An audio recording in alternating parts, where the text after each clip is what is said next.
Hi friends, welcome back to my channel. So ಎಲ್ಲರೂ ಹೇಗಿದ್ದೀರಾ? ನಾನು ಕೂಡ ಚೆನ್ನಾಗಿದ್ದೀನಿ. ಇವತ್ತು ಏನಪ್ಪ ರೆಸಿಪಿ ಮಾಡ್ತಾ ಇದ್ದೀನಿ ಅಂದರೆ ಮಶ್ರೂಮ್ ಕಬಾಬ್ ಮಾಡೋಣ ಅಂತ ಹೇಳಿ.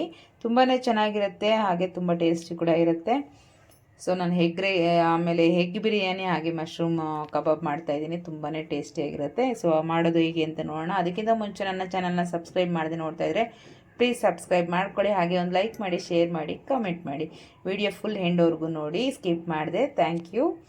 ಸೊ ಈಗ ಸ್ಟಾರ್ಟ್ ಮಾಡೋಣ. ನಾನಿಲ್ಲಿ ಮಶ್ರೂಮ್ ತೊಗೊಂಡಿದ್ದೀನಿ, ಸುಮಾರು ಒಂದು 2 ಪ್ಯಾಕೆಟಷ್ಟು ತೊಗೊಂಡಿದ್ದೀನಿ. ಇದನ್ನು ಚೆನ್ನಾಗಿ ತೊಳ್ಕೊಂಡು ನೆನೆಸಿ ಆಮೇಲೆ ಅದ್ರ ಮೇಲೆ ಇರುವಂಥ ಸಿಪ್ಪೆನ ಸ್ವಲ್ಪ ಒಂದು ಲೇಯರು ತೆಕ್ಕೊಂಬಿಡಬೇಕು, ಆವಾಗ ತುಂಬ ಚೆನ್ನಾಗಿರುತ್ತೆ. ಈಗ ನಾನು ಒಂದು ಬೌಲ್ ತೊಗೊಂಡು ಅದಕ್ಕೆ ಸೇರಿಸ್ಕೊಳ್ಳೋಣ. ಸ್ವಲ್ಪ ಇದರಲ್ಲಿ ದೊಡ್ಡ ದೊಡ್ಡ ಸೈಜ್ ಇರೋ ಥರದ್ದು ಸ್ವಲ್ಪ ಕಟ್ ಮಾಡ್ಕೊಳ್ಳೋಣ, ಚಿಕ್ಕದಾಗಿರೋದು ಹಾಗೆ ಹಾಕ್ಕೊಳ್ಳೋಣ. ಈಗ ಈ ರೀತಿ ಮಾಡ್ಕೊಂಡಿದ್ದೀನಿ, ಕಟ್ ಮಾಡಿಕೊಂಡು. ಈಗ ಇದಕ್ಕೆ ಕೆಲವು ಮಸಾಲೆಗಳನ್ನ ರೆಡಿ ಮಾಡ್ಕೊಳ್ಳೋಣ. ಇಲ್ಲಿ ನಾನು ಶುಂಠಿ ಬೆಳ್ಳುಳ್ಳಿ ತೊಗೊಂಡಿದ್ದೀನಿ, ಇದನ್ನು ಪೇಸ್ಟ್ ಮಾಡ್ಕೊಳ್ಳೋಣ. ಈಗ ಇದಕ್ಕೆ ಫಸ್ಟು ಶುಂಠಿ ಬೆಳ್ಳುಳ್ಳಿ ಪೇಸ್ಟನ್ನು ಸೇರಿಸ್ಕೊಳ್ಳೋಣ, 1-2 ಟೇಬಲ್ ಸ್ಪೂನಷ್ಟು. ಈಗ ಇದಕ್ಕೆ ಕಬಾಬ್ ಪೌಡರ್ ಸೇರಿಸ್ಕೊಳ್ಳೋಣ. ಇದು ಕಬಾಬ್ ಪೌಡರ್ ಇಲ್ಲ ಅಂದರೆ ನೀವು ಇನ್ಸ್ಟೆಂಟಾಗಿ ಮನೆಯಲ್ಲಿ ಕೂಡ ಕಾರ್ನ್ಫ್ಲವರು, ರೆಡ್ ಚಿಲ್ಲಿ ಪೌಡರು ಈ ಥರ ಸೇರಿಸ್ಕೋಬೋದು.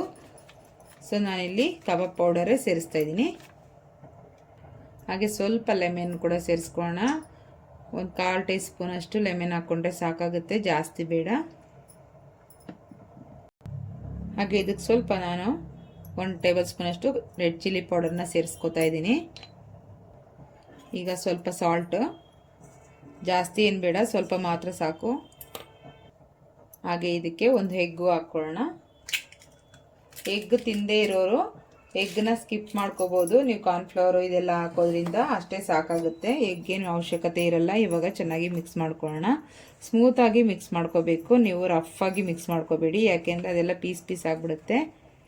ಲೈಟಾಗಿ ಹಾಗೇ ಮಿಕ್ಸ್ ಮಾಡ್ಕೋಬೇಕು. ನೋಡಿ, ಈಗ ಮಿಕ್ಸ್ ಮಾಡಿ ಇಟ್ಟಿದ್ದೀನಿ. ಇದು ಸ್ವಲ್ಪ ಹೊತ್ತು ಬಿಡೋಣ. ಇದಕ್ಕೆ ಸ್ವಲ್ಪ ನಾವು ಕರಿಬೇವನ್ನ ಹಾಕ್ಕೊಳ್ಳೋಣ. ಹಾಕುವಾಗ ಮಿಕ್ಸ್ ಮಾಡ್ಕೊಂಡು ಹಂಗೆ ಹಾಕ್ಕೊಳ್ಳೋಣ. ಈಗ ಆಯಿಲ್ ಇಟ್ಕೊಂಡಿದ್ದೀನಿ ಬಿಸಿ ಆಗೋದಕ್ಕೆ, ಸ್ವಲ್ಪ ಬಿಸಿ ಆಗಲಿ. ಈಗ ಎಣ್ಣೆ ಬಿಸಿ ಆಗಿದೆ, ಈಗ ಒಂದೊಂದೇ ನಾವು ಹಾಕ್ಕೊಳ್ಳೋಣ. ಈಗ ಒಂದೊಂದೇ ಸೇರಿಸ್ಕೊಳ್ಳೋಣ ನೀಟಾಗಿ ಎಲ್ಲದನ್ನು. ಅದು ತುಂಬ ಹೊತ್ತು ನೆನೆಸಿ ಬಿಟ್ಬಿಟ್ರೆ ನೀರು ಬಿಟ್ಕೊಂಡ್ಬಿಡುತ್ತೆ. ಸ್ವಲ್ಪ ಬೇಗ ಮಿಕ್ಸ್ ಮಾಡಿ ಒಂದು 5 ನಿಮಿಷ ಬಿಟ್ಟಿದ ತಕ್ಷಣ ನೀವು ಹಾಕ್ಕೋಬೇಕಾಗುತ್ತೆ, ಇಲ್ಲಾಂದರೆ ಮಶ್ರೂಮಲ್ಲಿ ನೀರು ಬಿಟ್ಕೊಳ್ಳುತ್ತೆ. ನಾವು ತೊಳೆಯೋದಕ್ಕೆಲ್ಲ ನೀರಲ್ಲಿ ಹಾಕಿ ಇಟ್ಟಿರ್ತೀವಲ್ಲ, ಮಣ್ಣಿರುತ್ತೆ ಅಂತ ಹೇಳಿ, ಆವಾಗ ನೀರನ್ನು ಅದು ಎಳ್ಕೊಂಡ್ಬಿಟ್ಟಿರುತ್ತೆ, ಆವಾಗ ಒಂಥರ ಚಿಕ್ಕದಾಗಿ ಆಗಿಬಿಟ್ಟಿರುತ್ತೆ. ಇವಾಗ ಮಸಾಲೆ ಎಲ್ಲ ಹಾಕಿದ್ಮೇಲೆ ಕೂಡ ಸ್ವಲ್ಪ ಎಲ್ಲ ಸಾಫ್ಟ್ ಆಗಿಬಿಟ್ಟು ನೀರು ಥರ ಆಗಿಬಿಟ್ಟಿರುತ್ತೆ ಮಸಾಲೆ ಎಲ್ಲ. ನೋಡಿಕೊಂಡು ನೀವು ಮಾಡ್ಕೊಳ್ಳಿ. ಕಲಸಿದ ತಕ್ಷಣ ಹಾಕೋದ್ರಿಂದನೂ ಚೆನ್ನಾಗಿ ಬರುತ್ತೆ, ಗಟ್ಟಿಯಾಗಿ ಕಲಸಿಟ್ಕೊಂಡು.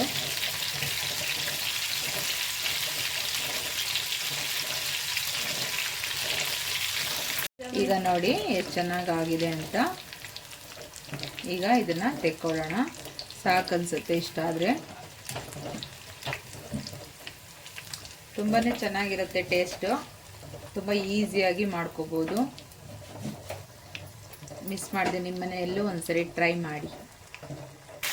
ಈಗ ಇನ್ನೊಂದು ರೌಂಡ್ ಹಾಕ್ಕೊಳ್ಕೊಳ್ಳೋಣ. ಹೀಗೇನೆ ಎಲ್ಲದನ್ನು ಮಾಡ್ಕೊಂಬಿಡೋಣ. ಈಗ ಇದು ಕೂಡ ರೆಡಿ ಆಯಿತು, ತೆಕ್ಕೊಂಬಿಡೋಣ. ಎಷ್ಟು ಚೆನ್ನಾಗಿ ಬಂದಿದೆ ನೋಡಿ, ನಮಗೆ ಕಬಾಬ್ ಥರನೇ ಸಖತ್ತಾಗಿರುತ್ತೆ, ಜ್ಯೂಸಿಯಾಗಿ. ಮಶ್ರೂಮ್ ಕಬಾಬ್ ರೆಡಿ ಆಯಿತು. ಈಗ ಎಗ್ ಬಿರಿಯಾನಿ ಮಾಡ್ಕೊಳ್ಳೋಣ. ತುಂಬ ಸಿಂಪಲ್ಲಾಗಿ ತುಂಬ ಚೆನ್ನಾಗಿ ಮಾಡ್ಬೋದು. ಕುಕ್ಕರ್ ಇಟ್ಕೊಂಡಿದ್ದೀನಿ. ಈಗ ಇದಕ್ಕೆ ಎಣ್ಣೆ ಸೇರಿಸ್ಕೊಳ್ಳೋಣ. ಈಗ ನಾನು ಸ್ವಲ್ಪ ಆಯಿಲ್ ಸೇರಿಸ್ಕೊತಾ ಇದ್ದೀನಿ. ಇವಾಗ ನಾನು ಕಬಾಬ್ ಮಾಡಿದ್ನಲ್ವ, ಇದು ಅದೇ ಎಣ್ಣೆ ಕೂಡ ಸೇರಿಸ್ತಾ ಇರೋದು. ಈಗ ನಾನು ಸ್ವಲ್ಪ ಮಸಾಲೆ ತೊಗೊಂಡಿದ್ದೀನಿ ನೋಡಿ, ಚಕ್ಕೆ, ಲವಂಗ, ಏಲಕ್ಕಿ ಆ ಥರ ತೊಗೊಂಡಿದ್ದೀನಿ. ಈಗ ಇದನ್ನು ಹಾಕ್ಕೊಳ್ಳೋಣ ಎಣ್ಣೆಗೆ.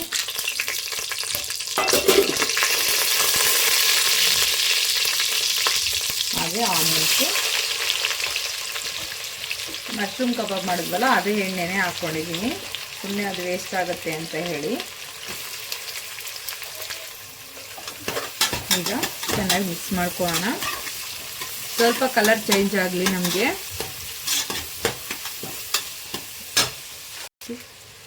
ಈಗ ಒಂದು ಪಲಾವ್ ಎಲೆ ಈ ಥರ ಕಟ್ ಮಾಡ್ಕೊಂಡು ಹಾಕ್ಕೊಂಡಿದ್ದೀನಿ ಬಿರಿಯಾನಿ ಮೇಲೆ. ಇದಕ್ಕೆ ಬೇಕಾದರೆ ನೀವು ಶಾಯಿ ಜೀರಾ, ಸೋಂಪು ಈ ಥರದ್ದೆಲ್ಲ ಸೇರಿಸ್ಕೋಬೋದು. ಇದು ಸ್ವಲ್ಪ ಚೆನ್ನಾಗಿ ಫ್ರೈ ಆಗಲಿ. ಈಗ ಶುಂಠಿ ಬೆಳ್ಳುಳ್ಳಿ ಪೇಸ್ಟನ್ನು ಸೇರಿಸ್ಕೊಳ್ಳೋಣ. ಆನಿಯನ್ ಸ್ವಲ್ಪ ಗೋಲ್ಡನ್ ಬ್ರೌನ್ ಕಲರ್ ಬಂದಿದೆ. ಇವಾಗ ಒಂದು 2 ಟೇಬಲ್ ಸ್ಪೂನು ಶುಂಠಿ ಬೆಳ್ಳುಳ್ಳಿ ಪೇಸ್ಟನ್ನು ಹಾಕಿ ಸ್ವಲ್ಪ ಹಸಿ ವಾಸನೆ ಹೋಗೋವರೆಗೂ ಫ್ರೈ ಮಾಡ್ಕೋಬೇಕು. ಒಂದಾದ್ಮೇಲೆ ಒಂದು ಹಾಕ್ಕೋಬೇಕು, ಆವಾಗ ತುಂಬ ಚೆನ್ನಾಗಾಗುತ್ತೆ. ಈ ಸ್ವಲ್ಪ ಹಸಿ ವಾಸನೆ ಹೋಗಲಿ. ಈಗ ನೋಡಿ ನಮಗೆ ಸ್ವಲ್ಪ ಆಯಿಲ್ ಬಿಟ್ಕೊಂಡಿದೆ. ಇವಾಗ ನಾವು ಇದಕ್ಕೆ ಟೊಮೆಟೊ ಸೇರಿಸ್ಕೊಳ್ಳೋಣ. ನಾನಿಲ್ಲೊಂದು 3 ಟೊಮೆಟೊ ಕಟ್ ಮಾಡ್ಕೊಂಡಿದ್ದೀನಿ ಈ ಥರ. ಇದು ಸ್ವಲ್ಪ ಸಾಫ್ಟ್ ಆಗಲಿ. ಅಷ್ಟರಲ್ಲಿ ಇದಕ್ಕೆ ಸ್ವಲ್ಪ ಮಸಾಲೆ ಬೇಕು, ರುಬ್ಕೊಂಬೇಡೋಣ. ಈ ರೀತಿ ಮಾಡಿ ಎಗ್ ರೈಸ್ ತುಂಬ ಚೆನ್ನಾಗಿ ಬರುತ್ತೆ, ಎಗ್ ಬಿರಿಯಾನಿ. ಈಗ ಸ್ವಲ್ಪ ನಾವು ಮಸಾಲೆ ರುಬ್ಕೊಳ್ಳೋಣ. ಪುದೀನ, ಕೊತ್ತಂಬರಿ ಸೊಪ್ಪು, ಹಾಗೆ ನಿಮಗೆ ಖಾರಕ್ಕೆ ಎಷ್ಟು ಬೇಕೋ ಅಷ್ಟು ಹಸಿಮೆಣಸಿನ್ಕಾಯಿ. ನಾನಿಲ್ಲೊಂದು 10 ಹಸಿಮೆಣಸಿನ್ಕಾಯಿ ತೊಗೊಂಡಿದ್ದೀನಿ. ಹಾಗೆ ಒಂದು ಇಡೀ ಪುದೀನ, ಹಾಗೆ ಒಂದು ಇಡೀ ಕೊತ್ತಂಬರಿ ಸೊಪ್ಪನ್ನು ತೊಗೊಂಡಿದ್ದೀನಿ. ಈಗ ಇದನ್ನಿಷ್ಟನ್ನು ಪೇಸ್ಟನ್ನ ಮಾಡ್ಕೊಳ್ಳೋಣ. ಈಗ ನಾನು ಅದೇ ಶುಂಠಿ ಬೆಳ್ಳುಳ್ಳಿ ಪೇಸ್ಟ್ ಮಾಡ್ಕೊಂಡಿರೋ ಮಿಕ್ಸಿ ಜಾರ್ಗೆ ಇದನ್ನೆಲ್ಲ ಸೇರಿಸ್ಕೊಂಡು ರುಬ್ಕೊಳ್ತೀನಿ. ಇದನ್ನೆಲ್ಲ ರುಬ್ಕೊಂಡು ಬರೋಣ. ಈಗ ನಾವು ರುಬ್ಕೊಂಡಿರೋದನ್ನು ನೋಡಿ ಈ ಥರ ರುಬ್ಕೊಂಡಿದ್ದೀನಿ. ಇದನ್ನು ಸೇರಿಸ್ಕೊಳ್ಳೋಣ. ಈಗ ಚೆನ್ನಾಗಿ ಮಿಕ್ಸ್ ಮಾಡ್ಕೊಳ್ಳೋಣ. ಈ ರೀತಿ ನಾವು ಪುದೀನ, ಕೊತ್ತಂಬರಿ ಸೊಪ್ಪೆಲ್ಲ ರುಬ್ಬಿಟ್ಟು ಹಾಕೋದ್ರಿಂದ ಒಳ್ಳೆ ಟೇಸ್ಟು ಇರುತ್ತೆ. ಇದೊಂದು ಸ್ವಲ್ಪ ನಮಗೆ ಫ್ರೈ ಆಗಲಿ.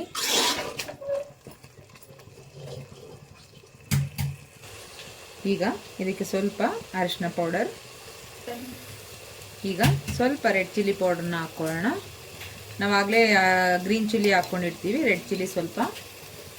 ಈಗ ಸ್ವಲ್ಪ ಗರಂ ಮಸಾಲ 1.5 ಟೇಬಲ್ ಸ್ಪೂನ್ ಅಷ್ಟು. ಈಗ ಮಿಕ್ಸ್ ಮಾಡ್ಕೊಳ್ಳೋಣ.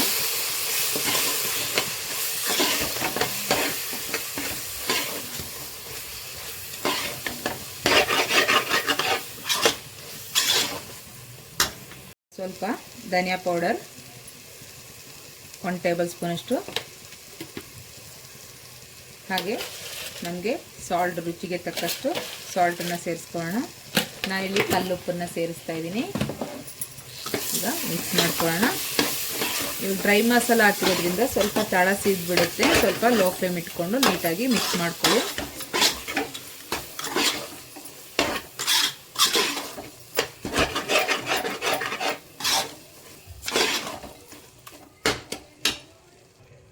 ಈಗ ಇದಕ್ಕೆ ನಾವು ರೈಸ್ ಎಷ್ಟು ಹಾಕ್ಕೊಂತೀವೋ ನೋಡಿಕೊಂಡು ನೀರನ್ನು ಸೇರಿಸ್ಕೊಳ್ಳೋಣ. ನಾನಿಲ್ಲಿ ಒಂದು 2.5 ಗ್ಲಾಸ್ ಹಾಕ್ಕೊಂಡಿದ್ದೀನಿ ರೈಸು, ಹಾಗಾಗಿ 5 ಕಪ್ಪು ವಾಟರ್ ಹಾಕ್ಕೋತಾ ಇದ್ದೀನಿ. ಈಗ ನೀಟಾಗಿ ಮಿಕ್ಸ್ ಮಾಡ್ಕೊಳ್ಳೋಣ. ನೀವು ನೀರು ಹಾಕ್ಕೊಂಡಾಗ್ಲೇ ರೈಸ್ ಕೂಡ ತೊಳೆದ್ಬಿಟ್ಟು ಹಾಕ್ಕೋಬೋದು. ಇಲ್ಲಾಂದರೆ ನೀರು ಕುದಿ ಬರೋವರೆಗೂ ರೈಸನ್ನು ತೊಳೆದು ಸ್ವಲ್ಪ ಒಂದು 5 ನಿಮಿಷ ನೆನೆಸ್ಬೋದು. ನಾನು ಇಲ್ಲಿ ಇವಾಗ ರೈಸ್ ತೊಳೆದು ನೆನೆಸ್ತೀನಿ ಒಂದು 5 ನಿಮಿಷ. ಈಗ ನೋಡಿ ಇದನ್ನು ನಾವು ಸ್ವಲ್ಪ ಮೊಟ್ಟೆ ಸ್ವಲ್ಪ ಈ ಥರ ಕಟ್ ಮಾಡ್ಕೊಳ್ಳೋಣ. ಕಟ್ ಮಾಡಿಬಿಟ್ಟು ಸ್ವಲ್ಪ ಇದನ್ನು ನಾವು ಫ್ರೈ ಮಾಡ್ಕೊಂಡು ಹಾಕ್ಕೊಳ್ಳೋದ್ರಿಂದ ಎಗ್ ಮಸಾಲೆ ಚೆನ್ನಾಗಿರುತ್ತೆ, ಹಾಗೆ ಟೇಸ್ಟ್ ಕೂಡ ಚೆನ್ನಾಗಿರುತ್ತೆ ತಿನ್ನುವಾಗ. ಸ್ವಲ್ಪ ಈ ಥರ ಸೈಡಲ್ಲಿ ಈ ಥರ ಕಟ್ ಮಾಡ್ಕೊಳ್ಳೋಣ. ಎಲ್ಲ ಮೊಟ್ಟೆ ಹೀಗೆ ಮಾಡ್ಕೊಳ್ಳೋಣ. ಈಗ ಎಲ್ಲ ಕಟ್ ಮಾಡ್ಕೊಂಡಿದ್ದೀನಿ, ಬೇಯಿಸಿ ಇಟ್ಕೊಂಡಿರೋ ಎಗ್ಗು. ಈಗ ನೋಡಿ ನೀರು ಕುದೀತಾ ಇದೆ. ಇವಾಗ ನಾವು ರೈಸ್ ತೊಳೆದು ಇಟ್ಕೊಂಡಿರೋದನ್ನ ಸೇರಿಸ್ಕೊಳ್ಳೋಣ. ಕುದಿಯೋ ರೈಸ್ ನೀರಿಗಾದರೂ ಹಾಕ್ಕೋಬೋದು, ಇಲ್ಲ ಹಾಗೆ ತೊಳೆದ್ಬಿಟ್ಟು ನೀವು ನೀರು ಹಾಕ್ಕೊಂಡಾಗ್ಲೇ ಹಾಕ್ಕೋಬೋದು. ರೈಸ್ ಏನಾದರೂ ತುಂಬ ಹೊತ್ತು ನೆನೆಸಿದ್ದೀರಾ ಅಂದರೆ ನೀರು ಕ್ವಾಂಟಿಟಿ ನೋಡಿಕೊಂಡು ಕಮ್ಮಿ ಮಾಡ್ಕೊಳ್ಳಿ. ಈಗ ರೈಸ್ ಎಲ್ಲ ಹಾಕ್ಕೊಂಡಾಯಿತು. ಇವಾಗ ಒಂದ್ಸರಿ ಮಿಕ್ಸ್ ಮಾಡ್ಕೊಳ್ಳೋಣ. ಜಾಸ್ತಿ ಏನು ಮಿಕ್ಸ್ ಮಾಡೋದಿಲ್ಲ, ಒಂದ್ಸರಿ ಮಿಕ್ಸ್ ಮಾಡಿಕೊಂಡ್ರೆ ಸಾಕು.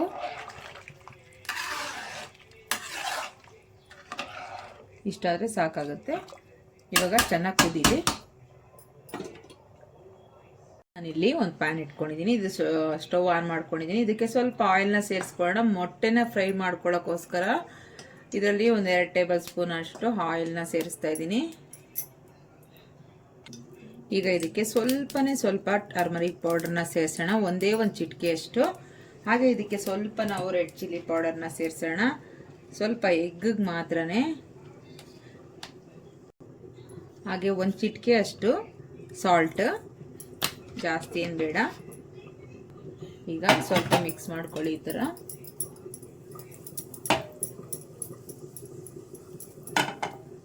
ಸೊ ಈಗ ನಾವು ಎಗ್ಗನ್ನ ಸೇರಿಸ್ಕೊಳ್ಳೋಣ.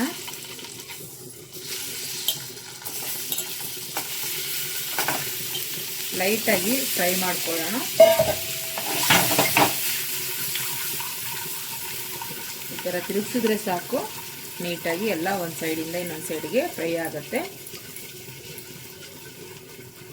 ಒಂದು 2 ನಿಮಿಷ ಈ ರೀತಿ ಸ್ವಲ್ಪ ಬಾಡಬೇಕು.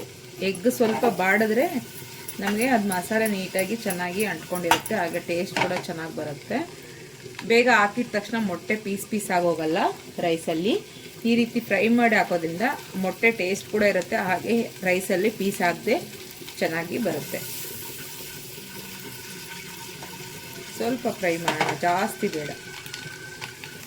ಈಗ ಇದಾಗಿದೆ, ಸ್ಟವ್ನ ಆಫ್ ಮಾಡ್ಕೊಂಡಿದ್ದೀನಿ. ನೋಡಿ ಈ ಥರ ಸ್ವಲ್ಪ ಬಾಡಬೇಕಷ್ಟೇ, ಜಾಸ್ತಿ ಸೀದೋಗಬಾರ್ದು. ಇಷ್ಟಾದರೆ ಸಾಕಾಗುತ್ತೆ. ಈಗ ನೋಡಿ ರೈಸ್ ನಮಗೆ ಚೆನ್ನಾಗಿ ಕುದೀತಾ ಇದೆ. ಈ ಟೈಮಲ್ಲಿ ಒಂದು ಅರ್ಧ ಲೆಮನ್ನ ನಾವು ಈ ಥರ ಹಿಂಡ್ಕೋಬೇಕಾಗುತ್ತೆ. ಆವಾಗ ರೈಸ್ ಸ್ವಲ್ಪ ಉದ್ರಾಗಿ ಬರುತ್ತೆ. ಜಾಸ್ತಿ ಏನು ಬೇಡ, ಒಂದು ಅರ್ಧ ಹೋಳು, ಯಾಕಂದರೆ ಟೊಮೆಟೊ ಜಾಸ್ತಿನೇ ಹಾಕ್ಕೊಂಡಿರ್ತೀವಲ್ಲ, ಹಾಗಾಗಿ ಸ್ವಲ್ಪ ಹಾಕ್ಕೊಂಡ್ರೆ ಸಾಕಾಗುತ್ತೆ ಲೆಮನ್ನು. ಹಾಗೆ ನಾವು ಎಗ್ಗನ್ನ ಕೂಡ ಈ ಟೈಮಲ್ಲಿ ಸೇರಿಸ್ಕೊಂಡ್ಬಿಡೋಣ.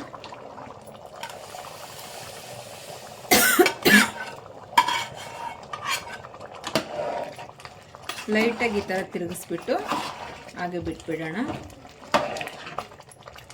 ಜಾಸ್ತಿ ಏನು ಇದು ಮಾಡೋದು ಬೇಡ.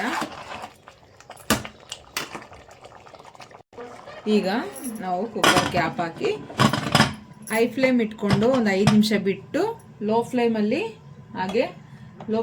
ಒಂದು 5 ನಿಮಿಷ ಇಟ್ಕೊಂಡು ನಾವು ಸ್ಟವ್ನ ಆಫ್ ಮಾಡ್ಕೋಬೇಕು. ಆವಾಗ ವಿಸಿಲ್ ಬರೋವರೆಗೂ ವೆಯ್ಟ್ ಮಾಡೋದು ಬೇಡ, ಬರೀ 5 ಮಿನಿಟ್ಸ್ ಇಟ್ಕೊಂಡು ಆಫ್ ಮಾಡ್ಕೊಳ್ಳೋಣ. Low flame 5 minutes, high flame 5 minutes ಅಷ್ಟೇ. ಆಗ ರೈಸ್ ರೆಡಿ ಆಗಿರುತ್ತೆ. ಓಪನ್ ಮಾಡಿ ನೋಡೋಣ.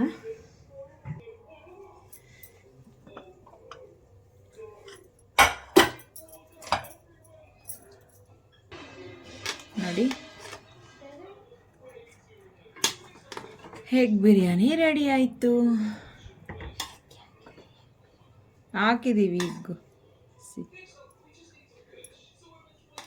ನೋಡಿ, ಸ್ಮೂತಾಗಿ ಎತ್ಕೋಬೇಕು, ಆವಾಗ ನೀಟಾಗಿ ಸಿಗುತ್ತೆ. ನಾವು ಸ್ಪೀಡಾಗಿ ಮಿಕ್ಸ್ ಮಾಡೋಕ್ಕೆ ಹೋದರೆ ಪೀಸ್ ಆಗುತ್ತೆ. ನೋಡಿ, ಇವಾಗ ನಮಗೆ ಎಗ್ ಬಿರಿಯಾನಿ ಹಾಗೆ ಮಶ್ರೂಮ್ ಕಬಾಬ್ ಕೂಡ ರೆಡಿಯಾಗಿದೆ. ಸೊ ಕಾಂಬಿನೇಷನ್ ಅಂತೂ ತುಂಬಾ ಚೆನ್ನಾಗಿರುತ್ತೆ. ನಿಮ್ಮ ಮನೆಯಲ್ಲೂ ಒಂದ್ಸರಿ ಟ್ರೈ ಮಾಡಿ, ಹೇಗೆ ಬಂದಿದೆ ಅಂತ ಕಮೆಂಟ್ ಮಾಡಿ. ಬಟ್ ವಿಡಿಯೋ ನೋಡಿ ಕೂಡ ಕಮೆಂಟ್ ಮಾಡಿ, ಹಾಗೆ ಒಂದು ಲೈಕ್ ಮಾಡಿ, ಶೇರ್ ಮಾಡಿ. Thank you for watching. ಮತ್ತೆ ಸಿಗೋಣ ನೆಕ್ಸ್ಟ್ ವಿಡಿಯೋದಲ್ಲಿ. ಅಲ್ಲಿವರೆಗೂ ಟೇಕ್ ಕೇರ್, ಬಾಯ್ ಬಾಯ್.